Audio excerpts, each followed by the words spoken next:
As Thursday webinar with Dr. Kristen Milstead approaches, I've been thinking a lot about my last marriage. 4 years ago, I would drive to the therapy appointments crying and praying both directions for help. I knew something was wrong. My ex promised he was getting help, but his surliness, the missing hours, and a general uneasiness told me that I shouldn't believe him. I wish I'd known then what I now know. This webinar would have been an opportunity for me. It would have explained so much. I can't wait to speak to Dr. Milstead on Thursday evening about what traps us in toxic relationships, why the connection's so powerful and difficult to break, and how to get out.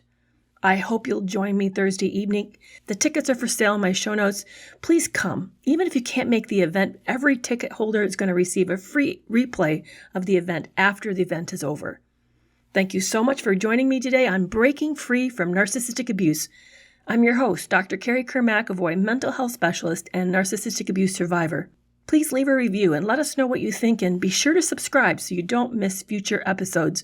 Consider donating the cost of a cup of coffee because your support helps our mission in getting victims free from toxic relationships. So, let's listen in to this replay of a TikTok Live. I'm in a different space. I'm in a much different space. Most of the morning I've been teary. I started out this morning, the first thing I saw was another TikToker who's been having a rough go, and she posted herself singing along with Lauren Daigle. And I was very emotional as I heard the words of the song. The song that it is Rescue, and I've referenced it before in one of the other videos. Let me back up and give you a little bit of history. I come from a pretty straight-laced home. I grew up really conservative, and I was one of those kids probably would drive you nuts because I didn't do anything wrong. I walked not just at the line, I walked like 2 feet inside the line so that I would never even get close to the line. I was so anxious of making a mistake that I did everything that I could to stay far, far away. I was the epitome of the good girl. And I married a good guy, and we raised a good family. It was a decent marriage. I would say Brad was my best friend. He wasn't always a good husband, but he was a great companion, and we were best friends. When we got the diagnosis that he had small intestinal cancer, typical me, I'm a researcher first, a PhD, so I went out and started reading everything that I could on small intestinal cancer, because honestly, how many of you have known anybody in your life who's ever had a cancer like that? I never met anybody with small intestinal cancer. I knew it was really, really bad. And what I read was that it was catastrophic, that this really was the end of his life, that I was going to lose a 51, soon to be 52-year-old to cancer. And the life that I thought I was dreaming of, we were in the middle of building a home. We actually had a lot. The blueprints were finished, and I even met the appliance people picking out my appliances, knowing that I probably would never get to experience any of those appliances, that I was seeing something that was a dream that I would get to at least look at and maybe even touch, but that I would not get to live in this dream. And sure enough, that came true. I actually sold the lot, even though we had started to break ground before we even built the house. And the plans, the $7,000 plan, sat in the closet for a long time. I can't begin to describe what it was like walking out of the hospice building a widow. That I walked in with married, and I walked out 10 days later a widow. Everything I knew, just like when you become a parent, everything changes. Your relationship with work, your relationship with yourself, your relationship with your partner, your relationship with time, your relationship with money. Everything changes when you become a parent. The same thing happens when you become a widow. Everything changes. You suddenly have lots of time on your hands. You have no obligations, particularly to another person. And I became an empty nester at the same time. So my kids were gone and my partner was gone and I'm living in a house and I had closed my practice. So I suddenly was just adrift. So I began to really look for the next relationship, thinking that the solution of my problem was going to be in love, that I would do it better the next time. That's what I thought. I would do this better. So when I met my second husband, I really thought, I had a list and I had been conscientious and I thoroughly thought that I would met a really great guy. I thought that I found somebody that lines up even more closer to who I am and everything about, that I am about. And I had no idea that I had met a mask. No idea. It didn't even cross my mind. My first husband, this is the kind of guy that Brad was, my first husband.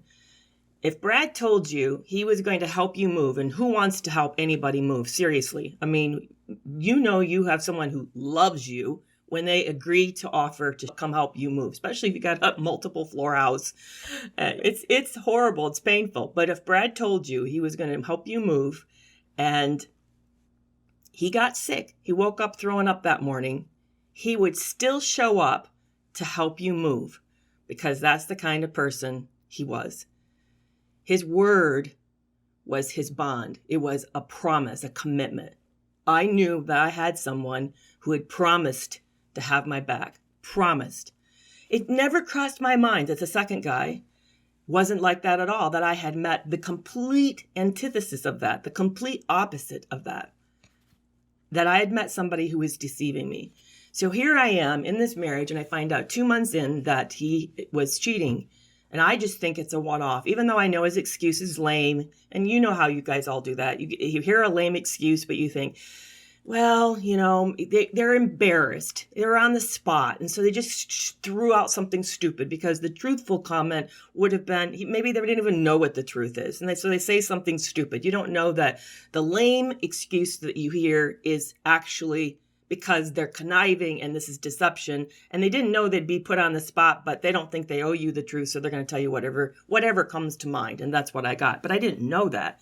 So I throw myself in, just like I said, I was a conscientious, straight-laced person who does everything seriously.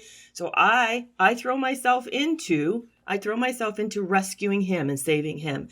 And then it gets deeper and deeper and deeper until a year out, I am now, he is sharing the company with me. He's sharing the assets. He's living off of me. We're in another country and I feel trapped. And I don't know what truth is. And I know people tell me, well, he's been cheating. So as a person who has spiritual beliefs, you have enough to leave. But that would be a breach to my integrity. And it would be a breach to the commit that I had made, not just to him, but I've made to God. And I'm not a person who does that. And plus I believe in the possibility of people getting better. So maybe I'm going to walk out too soon. And it's going to be wrong. I'll make the wrong decision. Remember, I stayed far away from the lines, the coloring lines. That felt too close to a coloring line.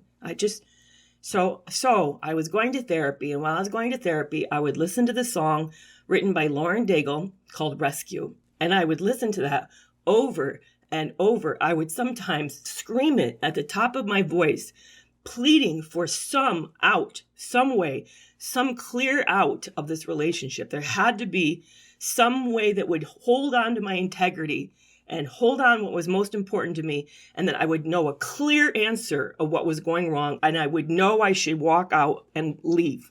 That's what I was looking for. So I began to do what I normally do, is I started to read more books and I started to listen to webinars. There wasn't the kind of information in 2018 that there is now. TikTok didn't exist. YouTube was there, but my ex controlled YouTube and we watched car crashes and webcam, dash cam stuff. And I didn't know that there was a whole kind of area that I maybe have found. And I don't know how much would have been there in 2018. I don't really. But so I didn't really see that option. I tried to find Facebook groups and I knew that he was a so-called sex addict. That's what he said. So I did what I could do there. I thought he went and saw the pastor. Now I'm wondering if he ever actually did that. Probably he lied about that. He said he was seeing an AA mentor. I found out that now all is a lie, that he wasn't doing that either. So I thought we were doing the right things. What I didn't know is what you all have now,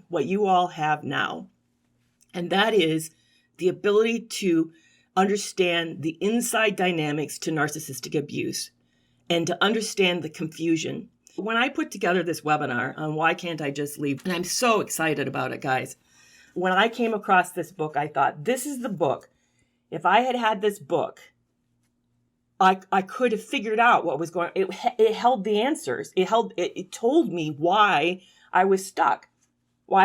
So I reached out to Dr. Kristen Milstead thinking, how awesome that here's what I was looking for in the middle of all of that. And it's right here. It's written in this book with this person who, here's another doctor. She's a sociologist who went through the same thing that I went through. And my book is about what happened. So if you want a good novel, which is not a novel, it's a true story, but you want a description of what happens on the inside, what it looks like, how it can happen even to a psychologist, that's what my book is. In a way, here's the companion book. So here's the description of how it happens.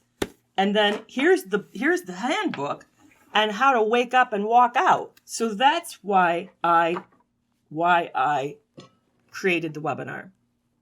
I created the webinar for me, for the me that I was in 2018, who didn't know what was going on, who was lost. I knew he was a narcissist. We joked about it. He thought it was funny, but I didn't know that there was narcissistic abuse and that there's this confusion that happens that makes you unable to make a decision, and that the confusion gets so thick that you actually have neurological damage now from the stress of it that's compromising your ability to decision make, organize your life, that you're living in a fog, and all the stuff that happens when we get into these toxic relationships. I didn't know that. In fact, we're just finding all this out now. Isn't that horrible? That why did it take this many? Why is it perpetual a myth?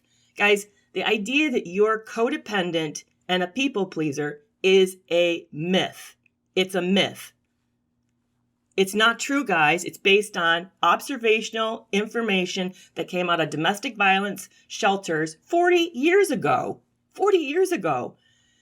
It's not even been much research. There's one big sub-study done by Sandra Brown in 2014 that found out that actually victims of narcissistic abuse are incredibly intelligent, sophisticated, together people that decompensate, that fall apart as a result of the relationship, not because that they weren't together in the first place. How toxic is that? That even the things that govern the way that we think about this condition, about the abuse, is based on observation, non-researched information that is old and has been built on foundations, and that we just then perpetuate is true to where there's even an industry now about trying to help all us codependent people. You're not codependent. Unless you're living with an alcoholic or a drug addict, unless you've grown up in an alcoholic home, you're not codependent. I'm sorry, you're not. You got into a relationship that what you thought was intimate, that you thought was two people building on a groundwork of a mutually supportive reciprocal relationship, and you got duped. They lied.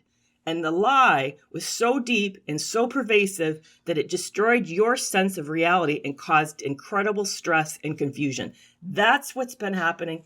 That's what this book is about. That's what this webinar next week on Thursday evening is about. And I really hope to see you there. I really hope to see you there. If this sounds like you at any level, then we put this together for you. We put this together for the me that I was 4 years ago. I put out a video about couples in therapy, and somebody came in and said, "Oh, no, actually, I put out a video about gaslighting." And someone said, "Oh, I can tell you're bitter. You're a bitter woman. You've never forgiven him," which, by the way, is gaslighting. That not the purpose of the video wasn't to get back to my ex, who will never see it. I mean, if I wanted to, that's not the way I would do it. It caused me to think about how sad it is that how often maligned we are and how attacked we are, and where I was when all of this happened and how confused I was and the gaslighting, and that the gaslighting still persists for all of us. It still persists for all of us. And when people come in and attack our stories by telling us we're not healed, we're too traumatized, we're too difficult, we've not had any forgiveness, it's just people who are uncomfortable, who are trying to shut us up. So please be careful about that. Are you in a narcissistically abusive relationship and struggling to leave? Maybe you feel like you're in an impossible situation. I know I sure felt that way for a long time. I struggled to get out. I was so paralyzed. Then this is an event you're not going to want to miss. It's a live webinar on August 18th at 6:30 p.m. Eastern Standard Time with Dr. Kristen Milstead. She's the author of Why Can't I Just Leave? A Guide to Waking Up and Walking Out of Pathological Love Relationships. During this interview, we're going to talk about things like, how does a trauma bond start? How do we break it? What is cognitive dissonance and why does it cause such problems? Why do we find it so difficult to leave? This is going to be an incredible evening that you don't want to miss. Be sure to get your tickets in the show notes in the link below.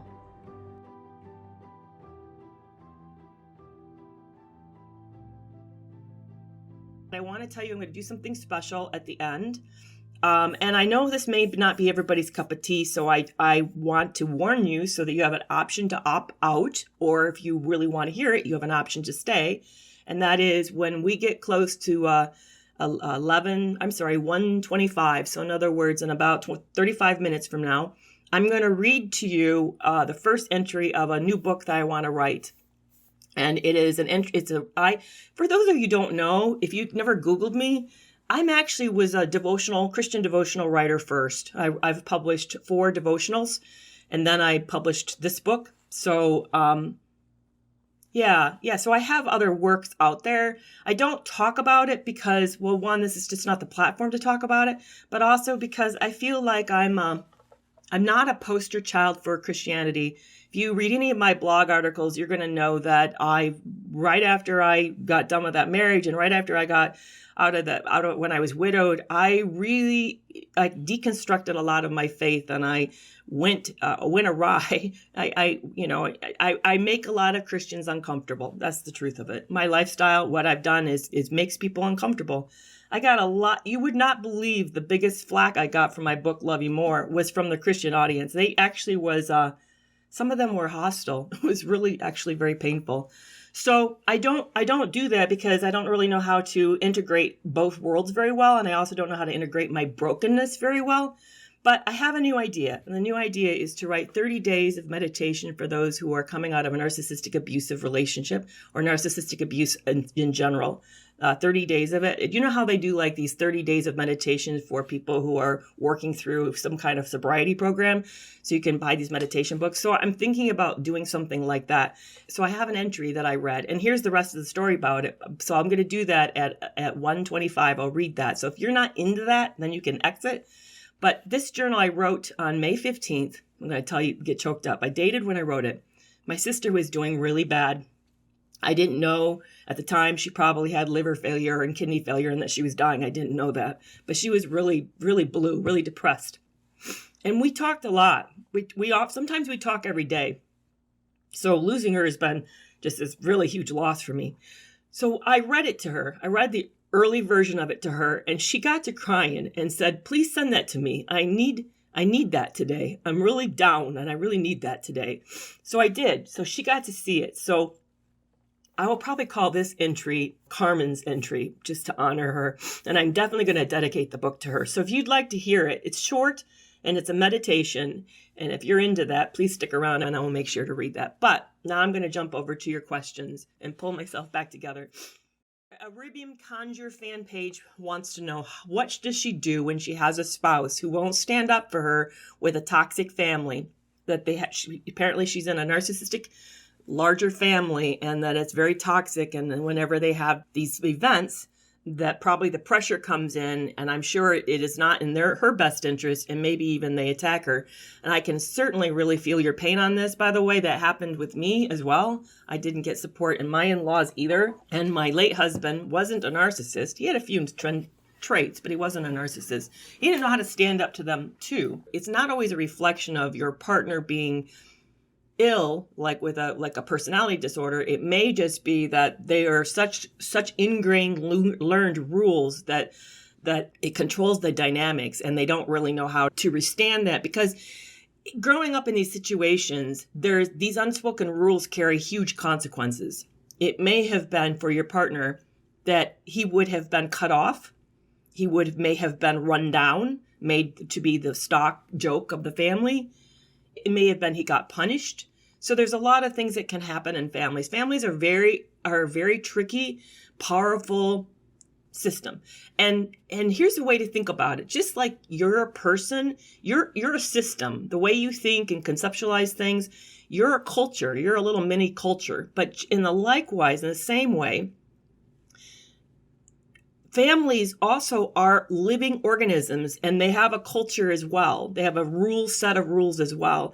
And people learn how to navigate it for their own survival. That's what happens, is people learn to navigate these for their own survival. I have a feeling that's what your partner is doing. He's done that. He doesn't want to, in a way, he's almost stuck back at 5, and he doesn't want to have all these bad things happen. He doesn't really realize that he has you, and he has a new family, and he's got more resources, and he's not in the same stuck position that he was before. So what can you do? I think you just said to me, I saw your comment. You said to me he's not toxic. So I would talk to him about it. That might even be something you could jump into therapy and really look closer at the dynamics, at his fears about what will happen if he stands up, what he's going to lose by doing that. And then assess how realistic those fears actually are, and what will happen if they happen. So I've done the same with my own family. I've taken some stands on stuff, and I'm going to tell you honestly, it's not been easy. Not going over well. It's not going over well. They're angry. My family's now angry, and there's been consequences to me having healthier boundaries. So his concerns could be absolutely legitimate, completely legitimate. That's why it's so important to talk about what you two will do to cope with the losses, if there are real losses, and there may actually be real losses. So that's how I would handle it. I would handle it as his supporter. But here's the tough part. So I have a few hard pieces of advice for you. The hard part about all of this is that means you're going to have to be patient, because you're not in control of the situation. He's in control, and it's going to be on his timing, not your timing. So he probably will not be as ready for him to do something as fast as you're ready. That means it takes a lot of patience, So I just want to warn you to be aware of that, and just find a way within yourself to know how you're going to cope until there's more. He can move them. Yeah, you want him to block them, and yeah, that may be something he's not ready and won't be ready for a while. It takes time to get to those places. So that's your work. Your work is to figure out how you're going to stand beside him and support him while it feels very, very toxic. So yeah, that's the hard part. People don't act in the timing that we want or always in our best interest, but we're all grown-ups, and we all have our own internal resources. And so you can find ways for you to support yourself in the midst of this, and how to draw healthy boundaries that aren't hurtful, don't make things worse for him, but also take care of yourself at the same time. Someone on Instagram wants to know, do narcissists hurt themselves, or do they just use the threat of possibly injuring them, self-injury, as a way to manipulate us? That's a good question. What's the rate of, well, I'm not supposed to say that word on TikTok, which, by the way, Instagram, that's why we use these weird code words like unalive, because there's words that are off limits because it's a younger platform and there are a lot of minors. So we have to be careful around some topics, which I know is weird. But so what's the statistics of unaliving themselves among narcissists? Is it higher than the normal stats? I don't know that off the top of my head. I would say if it's catastrophic. I do know of a few cases where that's happened, but usually it's when everything in their life has gone wrong and they've lost their reputation. They lost the very thing that defines them. There was a guy that I know who had a Ponzi scheme, and he got caught. And he actually was surrounded by the police, and it was a big drama, and you can actually go and find the newspaper articles about it. I think it happened like in 2012 or 13, roughly around about then. It had to do with computers. He was selling computer parts. He actually did it. I would say he was a full-blown destructive narcissist, and he did do that.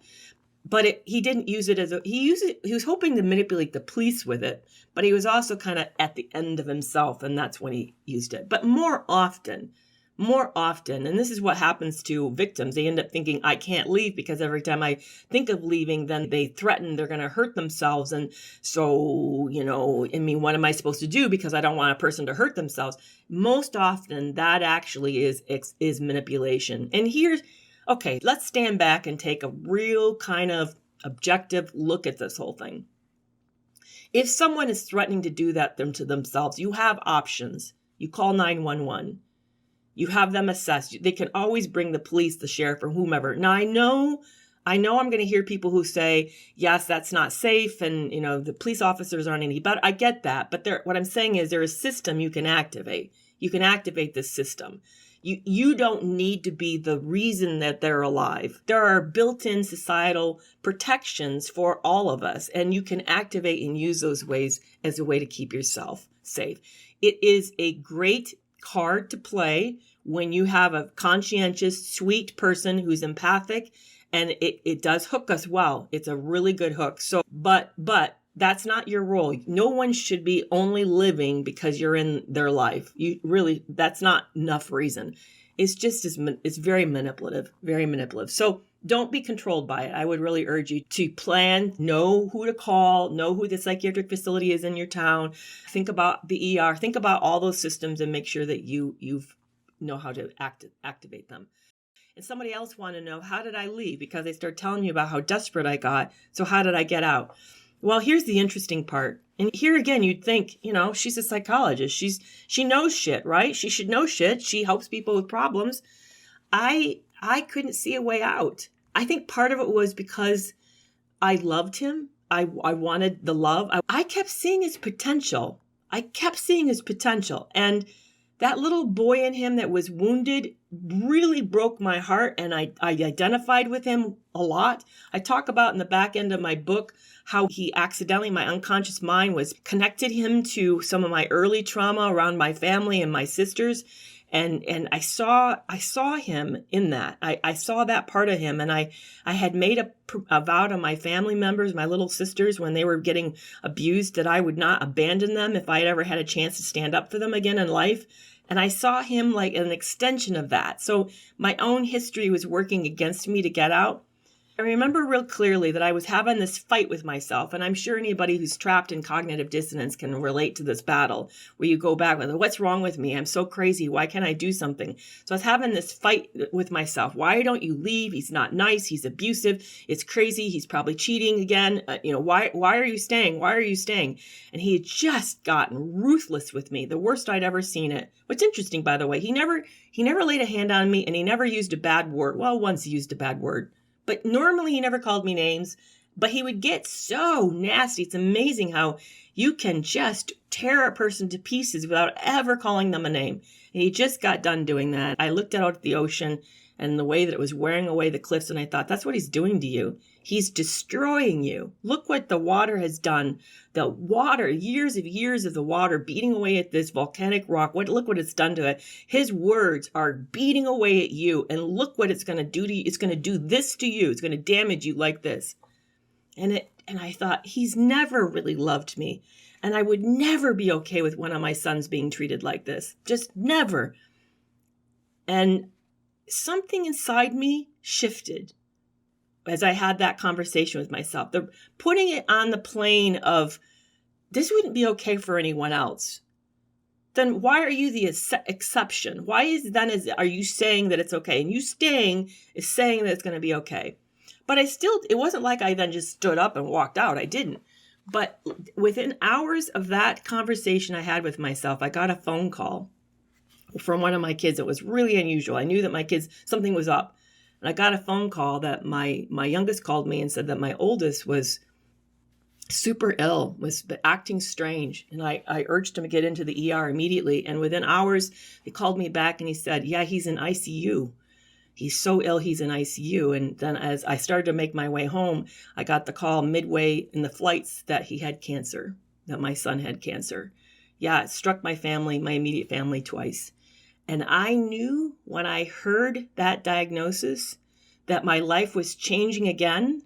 And I knew the decisions I was going to be making as a mother would be decisions that would not preserve this relationship, that those decisions would finish destroying this relationship, and I was okay with it.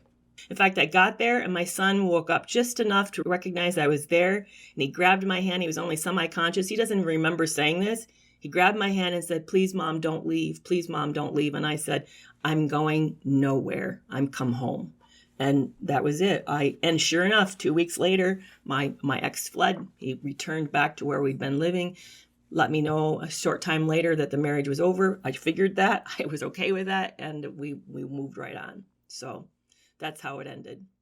Dr. Ramani recently estimated she believes that narcissism is at epidemic proportions at nearly 50%. I wouldn't be surprised. I think it's a problem of our age. And I think there are a lot of kind of zeitgeist, kind of societal, global factors that are coming in that are causing this to become an escalated problem. And one of them is that I think that the ability to be anonymous online and have interactions with other people that we don't have any accountability or responsibility for how it impacts them is causing detrimental consequences to our youth, especially to the male youth who already are not being taught how to handle complex emotions. They're not having to respond, interact normally in social situations. They can live entirely online and not have to have any consequences to their behaviors online. And I know this is very politically a hot topic, but I think the way that we're treating explicit, graphic parts of our lives, again, I'm being careful because of TikTok, the degree that we can consume that material as if people are consumable causes a tremendous objectification of both men and women, and I think it's doing terrible damage to all of us. Terrible damage. Especially when you integrate violence and aggression with what should be beautiful and love, and they are being welded together in the minds of so many people because of what they're partaking on online. You are bonding yourself. When you watch that content and engage in that content, you are making neural pathways of connections that are impacting what you think is love, intimacy, and desirable and desire. You're binding those, cementing those, actually hardwiring those so that then becomes what turns you on in the future. I saw it in my ex. He has destroyed himself that way, destroyed himself so that a normal, healthy relationship for him is not possible. Please guard yourselves. Please guard yourselves. Be accountable. Have real relationships. Realize that the person on the other end of that video or that comment is a walking, living person and has feelings. Think about the fact that whenever you engage with an image, that is a real person who is somebody's sister, mother, brother, or parent. Please, we need to begin to really wake up to this. So yes, I think the numbers are exploding. Okay, so as I promised, for those who stuck around, and I know not everybody wants to hear this, and that's okay, but as I said, I started out first as a Christian devotion writer, and I'm thinking about writing a new book, 30 Days of Meditation for Narcissistic Abuse Survivors Who Are Healing. I'm thinking about like something you could read each day, and I wrote my first one. I started writing a second, but I haven't had time, and I will find more time, so I'm going to read that as a way to end today. And this is what I read to my sister shortly before she fell ill and then passed away, and she really needed to hear it. Maybe you need to hear it too. So here it is. It's a Christian perspective. And it's a dialogue between the writer and God. This is how it is. So you'll hear this back and forth. I feel so alone, God. Are you there? I've been sad. Maybe it's more of an emptiness that worsens when I'm alone. I try to keep busy, do something, anything to keep my mind off of the flat nothingness that dulls and weighs me down. It's hard to slow down, to sit in the quietness. The niggling dis-ease comes back, making my bones throb. The ache burns hotter like molten lava as it spreads down my abdomen and up my neck. I'm scared and lost. The darkness is suffocating. Fear blocks my ears. Are you there? Where can you go that I am not already there? I hem you in. You're wrapped in my embrace always. Psalms 139. Then why do I feel dried up, so barren? Will this emptiness last forever? I don't think I'll survive. Friends and families try to help. Their pretty-sounding words of comfort clang in my ears and jangle my nerves. When you grow weary or faint, it is my strength that bears you up. Those who turn to me I will carry on my back, and we will soar like eagles. Isaiah 40. Lord, I'm already faint, and I've nearly passed out from weariness. Where is this comfort you promised? Where are your strong, warm arms? Carry me. Oh, please don't leave me alone. And I'm out here. Squeeze me tight and don't let go. Can you hear my voice? Draw strength from it. I won't ever leave or turn my back on you. I got you. Deuteronomy 31. What you're going through right now is Satan's testing, but it won't last. There's an ending. Hold on tight. I won't let go. Revelations 2. I see your pain, your stress. I'm close. 2 Corinthians 2. You're here? Yes, I'm here. I've always been and will always be. I am the beginning and the end. I am. Revelations 21. Whew, that was a lot today. Now you know a bit more of my story. If you'd like to read or listen to the full story, you can buy an audiobook or book, Love You More, The Harrowing Tale of Lies, Sex Addiction, Double Cross, through the link in the show notes, or it's available online at all major bookstores. And I will see you again on Thursday. Until then, bye-bye.